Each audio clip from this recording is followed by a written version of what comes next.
Okay. All right. So my name is Volker Benkert. I'm a faculty member here in history at ASU, and I am originally from Germany, from Frankfurt am Main. And the beauty of this project is that it kind of links my old home in Frankfurt with my new home here in Phoenix.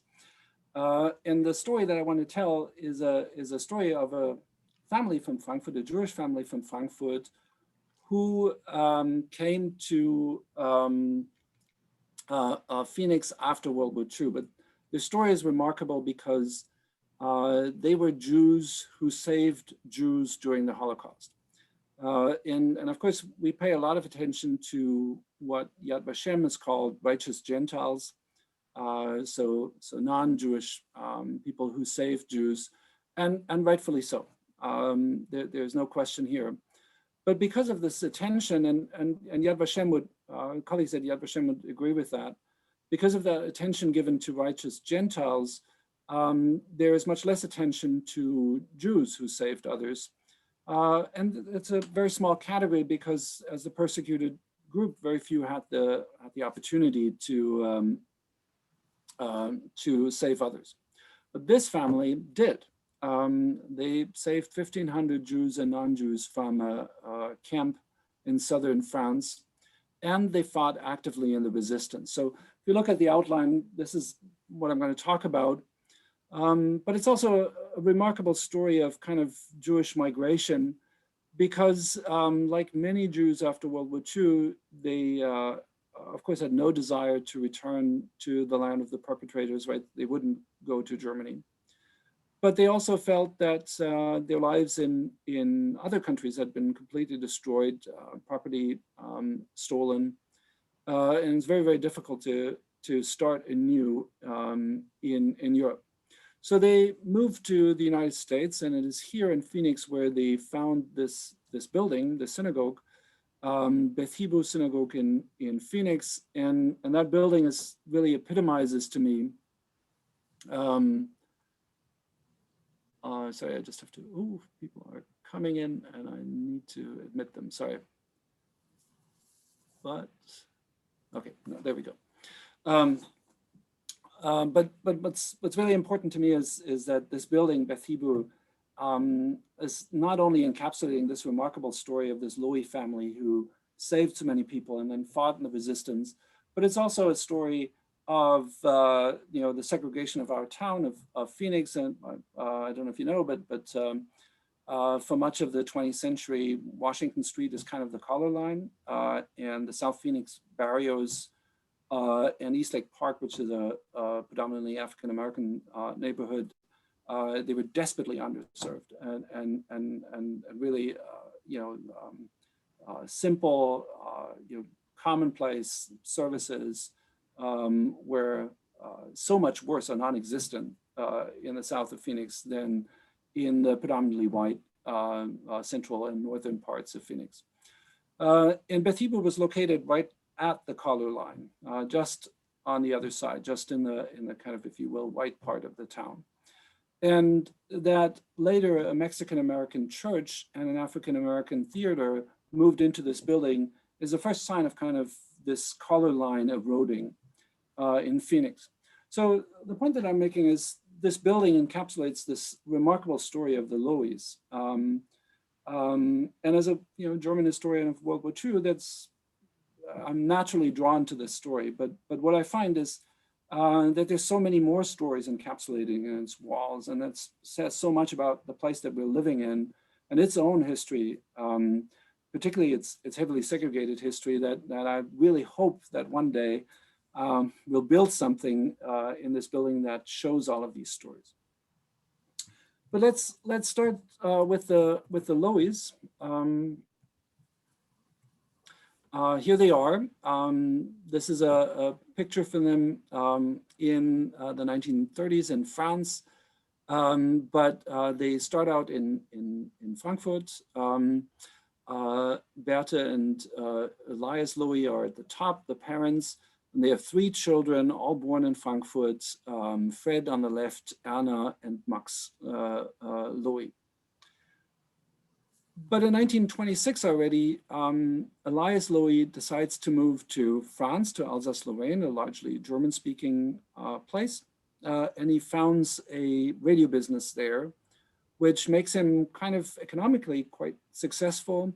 But he's also making inroads into society. He becomes the leader of the civil defense in the city where he lives in Colmar, in Alsace.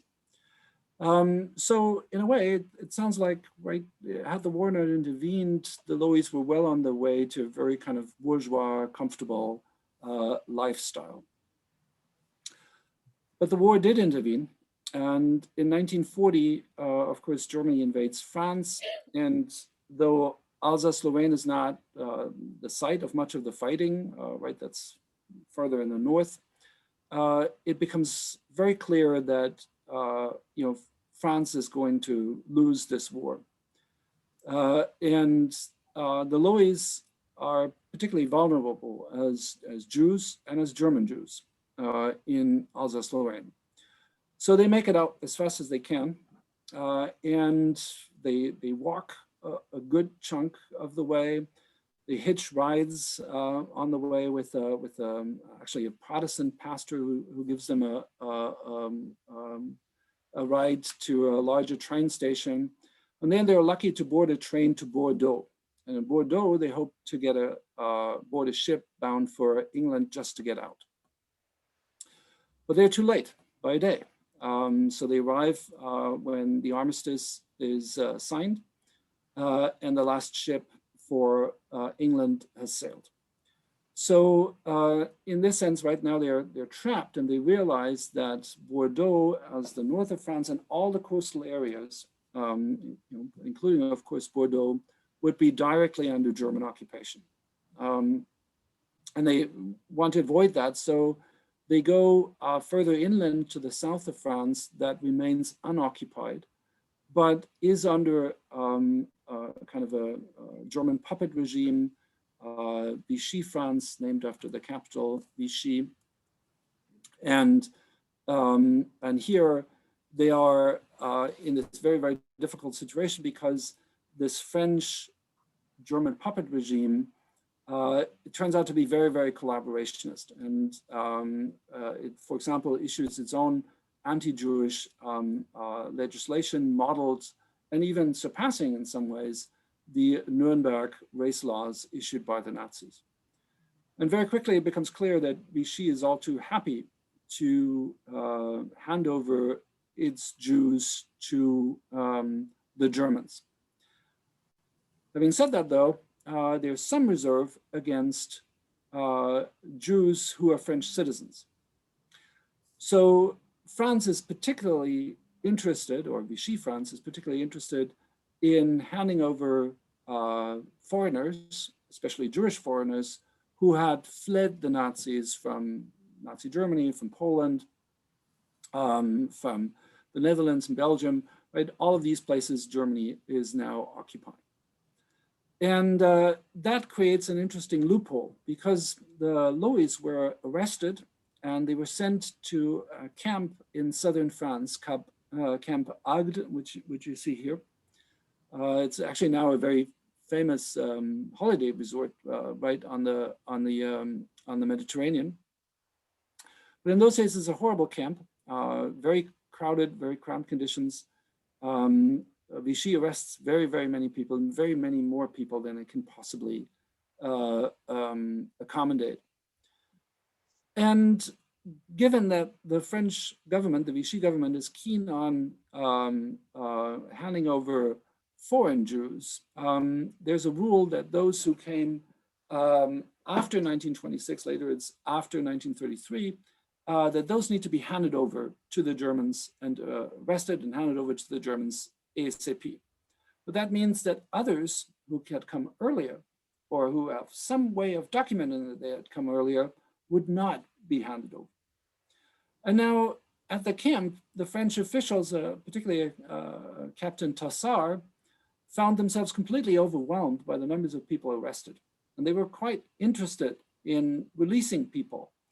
And the Loewys offered them a kind of a way to do that, because they met Camille Ernst, who was an administrator, a sous-prefet, and kind of a vice governor, if you will, of the province in southern France where they were. And Camille Ernst knew the Loewys, and he gave them a paper that they were released. And that's the very paper that you see here on the left. And the interesting thing now is that you would think that in this situation, when you're just freed from a camp, that you would try everything to save yourself, right? You were just given a chance to be free. But that's not what the Loewy's did, and that's not what Camille Ernst did, because they helped others then. The loophole that was offered to them was this idea that only French Jews somehow had some protection, and foreign Jews would be the ones to be handed over to the Germans.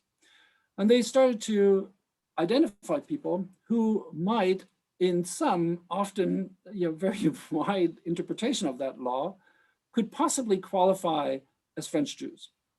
And they helped to smuggle them out of the camp, and this Captain Tassard and Camille Ernst, two Frenchmen, were instrumental in helping them achieve that. What is more, they realized that another loophole was that the French government expected these people to be able to support themselves once released. But of course, these interned Jews had lost all of their possessions, so few of them had any means to support themselves at all. So the Loewy's came up with a scheme in which one wealthy family that still had some money could document that they have the money to support themselves, but instead of using it to support themselves, they would just give it to the next person, and that person would give it to then again the next person, so that all of a sudden all of these people with very little money could show that they can support themselves, when in reality they were just funds for one person to support themselves. So in a way, this is a kind of a Ponzi scheme that the Loewy's invented, but it helped free at the end 1,500 Jews and non-Jews from this camp. But problems don't end there, because now these people are free. They have no means to support themselves, and they have no papers that would allow them to go underground, or right, they could be rounded up at a moment's notice again, especially if it becomes clear that they don't actually have any means. So the Loewy's cooperated with a medieval library in Montpellier. And what was fascinating is that this medieval library focused on medieval documents, many of which are forged, and their art is telling which of these medieval documents is a forgery and which is not. And you'd be surprised, but many of the documents that we have from the Middle Ages are forged, because the original document was lost, and someone drew up a new document, and that was of course more in his favor than others. So much of the medieval record that we have is not actually medieval because it was forged. So anyway, this medieval library was very good at telling what's a forgery and what's not, and thus they became very good at making forgeries. So they forged French documents and provided most of these people with forged documents.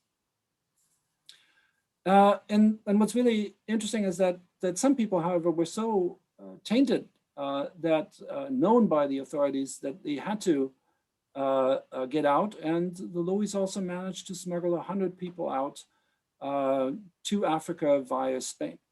So it's really a remarkable story, right? I mean, the length to which they go to free others, the moment when they themselves were freed, is really remarkable. But the story doesn't end here, because more and more their scheme is drawing attention. And the Germans invade southern France, the unoccupied part of France, so far for fear of an Allied invasion in the south. The Allies are making inroads in North Africa, they land in Sicily, Italy, Southern France becomes a liability if it is not occupied by German troops. And Vichy is still in place, but there's a whole lot of Germans there, and that draws a lot of attention to the Loewy scheme. Also, Camp Agde then is closed, and the people of Agde were dispersed over other camps, from which most of them were then deported to the German extermination camps in the east. So there are very few survivors of Camp Agde after the Loewy's had to cease their operation. And now it's for the Loewy's themselves to go underground with forged papers from the Catholic Library. And, but the biggest problem is that the two sons, Fred and Ernst Loewy, stick out a whole lot. Vichy is desperate for manpower in the armed services or as laborers in German factories. So young men are forced to either sign up for military service or they're forced to work in German factories. So as a result of that, two young men, in southern France in 1943, 1944, that's impossible. There's no good reason for them to be there. There's no story you can make up that explains their presence.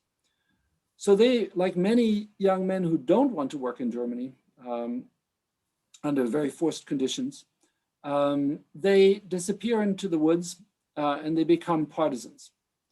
But they have really no clue, right? They have no military training, they have no weapons, they have no uniforms, there's no leadership whatsoever. So they call themselves the resistance, but there's not much fighting that they can possibly do. What they do, however, is gather information. And their position becomes very, very different in 1944 when the Allies are, in fact, thinking about an invasion of France, first, of course, in Normandy, but then also a little bit later in August 1944 in southern France. And that's why they send an army captain by the name of Ehrenbank. He parachutes into France, he meets up with the Loewy's and their group, and he has weapons, supplies, and a radio. So they can now finally communicate directly with the Allies. And so this ragtag, group of young men who really don't know a whole lot about fighting and have very few weapons, is starting to look a little bit more like a fighting force under the guidance of Ehrenbank. And Ehrenbank is a pretty remarkable guy himself because he is later the one who founds the Green Berets, right? The kind of an elite troop within the army. So all of a sudden, they are becoming a little bit more a fighting force, but also their strategic importance increases dramatically. And that is for one simple reason. When the Allies land here in the south of France, it's very clear that the Germans don't have anything near enough to stop them. And it's also very clear to the Germans that Normandy is about to fall. And if they don't get out of southern France, then they will be trapped somewhere in the middle of France, and there's no way out for them. But there's really only one route that the Germans can take, and that is through the Rhone Valley, where the major railroad and highway lines move. And the Loewy's are right now in a place called Alès, which is here. And you can see that they're starting to be interesting for the Americans because they might be the ones who then harass the Germans as they move out through the Rhone Valley. And the Germans know that too, of course, and they realize that they have to secure their retreat. It's the only way out for them. And we're talking about, an entire, so the 17th Army, which had been shattered on the Eastern Front, but sent to France for refitting. So it's not a full fighting force, but it is it's a considerable force that the Germans will want for the defense of Germany. So as a result of that, the Germans sent a 3,000 strong column to Alès to take that town, to secure that retreat. And that, of course, is very difficult. That puts this small army now of 150 men that the Loews were part of in a very, very difficult position. Because at the end of the day, they know that Alès, that had already declared for Free France, that had, they had arrested their Vichy mayor, they had shut down the Vichy administration, they had kicked out the milice, which was kind of a paramilitary unit formed by Vichy, right? They had switched sides. There's no going back for that town. If the Germans take that town, there will be repercussions for all those involved in this kind of change of power. So either you hold Alès, or you have to accept that there will be reprisals by the Germans, as has happened in other places. Now, the Germans are not exactly, prime fighting material either. The 17th Army, that was largely in southern France, had been shattered on the Eastern Front. These are often young recruits and old guys. This is far from the army that had invaded France in 1940. And they're also not all Germans. There are a lot of Georgians, Russians, and Tartars who had fought for the Red Army, surrendered to the Germans, and given the horrendous atrocities that the Germans committed against Soviet POWs, had accepted the German offer to fight for them. But of course, there was very little interest for them to fight for Germany, so they were not very motivated. Their largest concern was how to get out and how to survive this. So there's a small battle that ensues about Alès, and the interesting thing is that with just 150 men and 3 machine guns, this ragtag group of resistance fighters managed to hold off the Germans. And what is even a flanking maneuver by the Germans, they can hold off.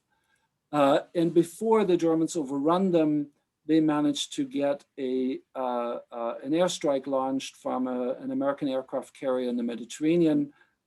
Benkert had a radio that came in very handy here, and that finally repelled the Germans. And it led to what is clearly a kind of a victory for the resistance fighters, because they not only held a very superior German force, but they also inflicted quite a number of casualties, and they even took 300 prisoners. But that probably also tells you a little bit about how this German fighting force was not crack troops that were very motivated. Most of them just wanted to get out and survive. But the resistance had casualties, just a few, but among them was Max Loewy, one of the sons of the family. So the Fred Loewy, the surviving son, then got a lot of credit. He was promoted to lieutenant or second lieutenant, sous-lieutenant. He was awarded the Croix de Guerre, which is a dedication for bravery. But it is the merit or their contributions to the resistance are not just in the fighting, but also Elias Loewy had supplied the group with information, with food. He also kept his mouth shut even when the Gestapo had raided their home. He kept his mouth shut. He did not rat them out.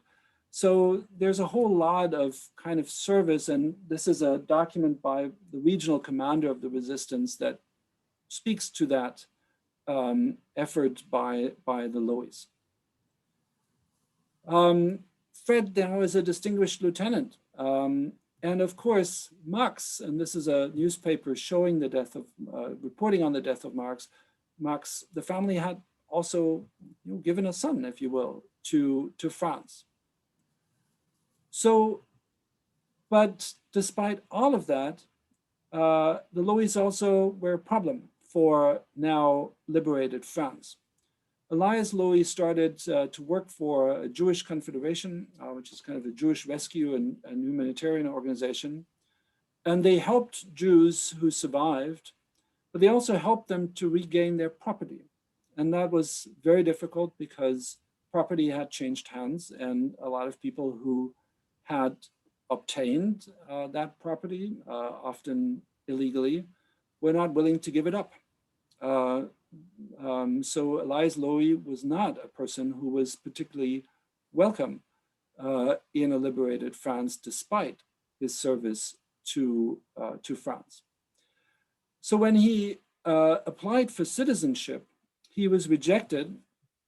And as you can see here in this excerpt, the reason was en raison de leur assimilation nettement insuffisante. So for reason of your insufficient assimilation, you're not French enough, right? The man who had fought for France, the man who had given a son for France, the man who had liberated people incarcerated by a collaborative French regime was not French enough. And that caused him to think that there isn't a future for him in France, or for that matter in Europe, right? He would not go back to Germany, the land of the perpetrators. So he ended up in New York. He immigrated, and the family immigrated to America. And from there, he moved to Phoenix, where he met Rabbi Abraham Lincoln Crone, who helped him found an Orthodox synagogue in Phoenix. And that's kind of remarkable because Crone was a Reform rabbi. So it's a very different denomination. Today, if you wanted to cross denomination line between Orthodox and Reform Jews, that would be very difficult. But not in those days. And Rabbi Crone helped them get Torah scrolls, get candelabers for the eternal light, and things that you need for worship. And he also helped them sign the deed on the land in which the synagogue would be built. So without Crone, this would have never worked because the Loews didn't know a whole lot of people in Phoenix, nor did they speak the language really well. But in 1955, the building was built, and that's how it looked like. It has this kind of mid-century modern style. But it is also very much ingrained in kind of Jewish number systems. So it's all built on the numbered chive, and it's all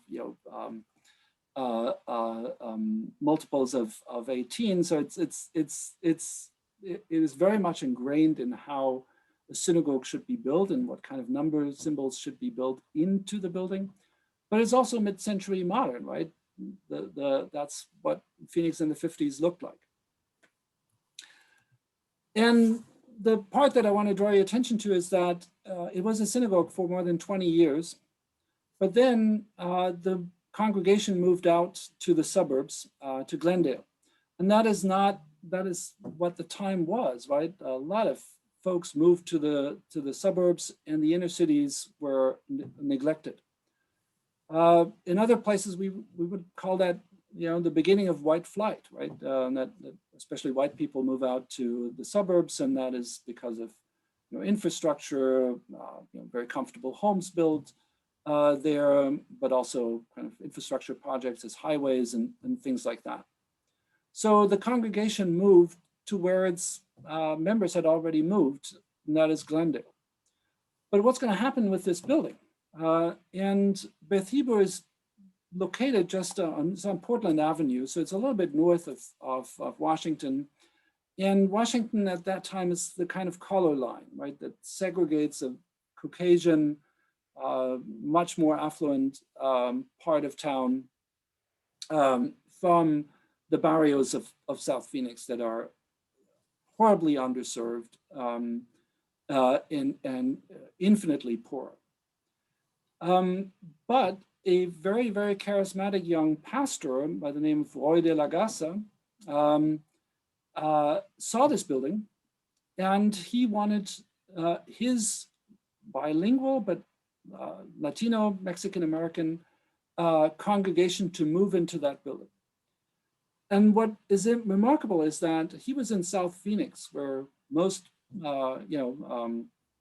Mexican Americans were living, but he had the good sense to move his congregation across the color line and into Beth Heber. And that is a remarkable feat, right? This wasn't an integrated town. It was a heavily segregated town. And this building was a chance for him to cross that line. And this is the kind of the first inroads to, a kind of a central Phoenix that is much more diverse. And in this sense, that is remarkable, but it's also remarkable that he was a Pentecostal priest, right? For the vast majority of his congregation were raised Catholic, right? So they left the Catholic Church and joined Pentecostalism. And they were bilingual. So Roy de la Gasa really was adamant about, this congregation speaks both languages and it's open for everybody. So, right, he's also very keen on making this a very integrated place.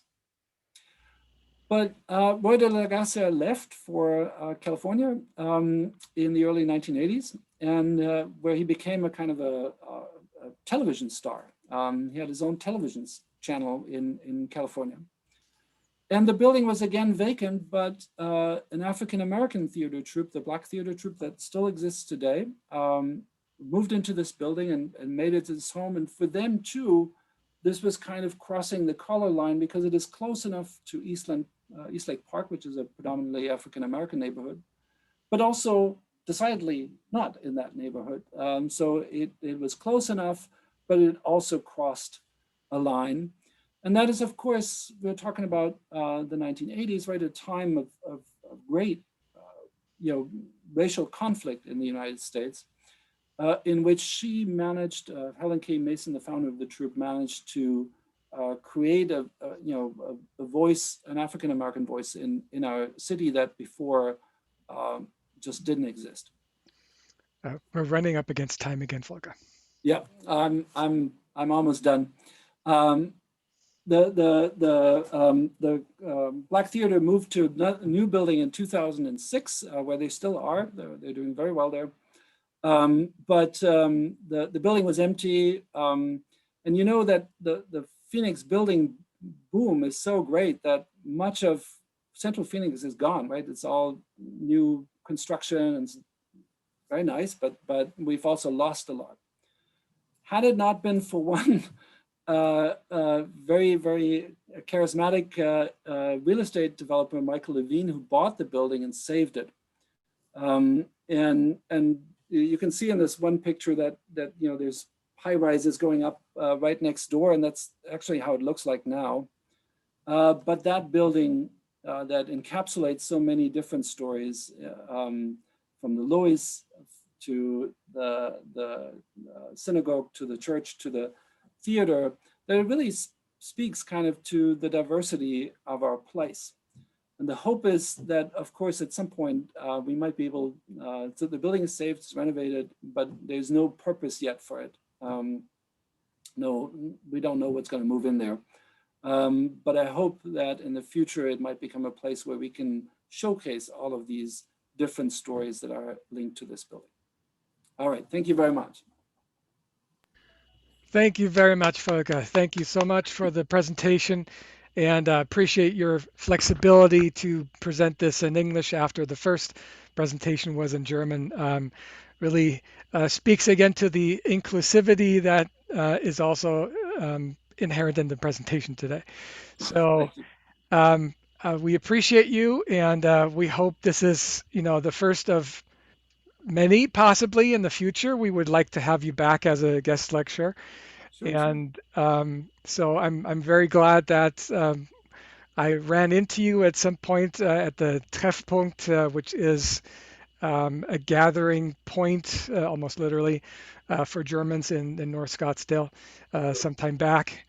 And so I just wanted to express our appreciation for what you've done here and what you've done in your research projects to you know um, make sure that this story is heard by as many people as possible. Thank you very much. Thank you.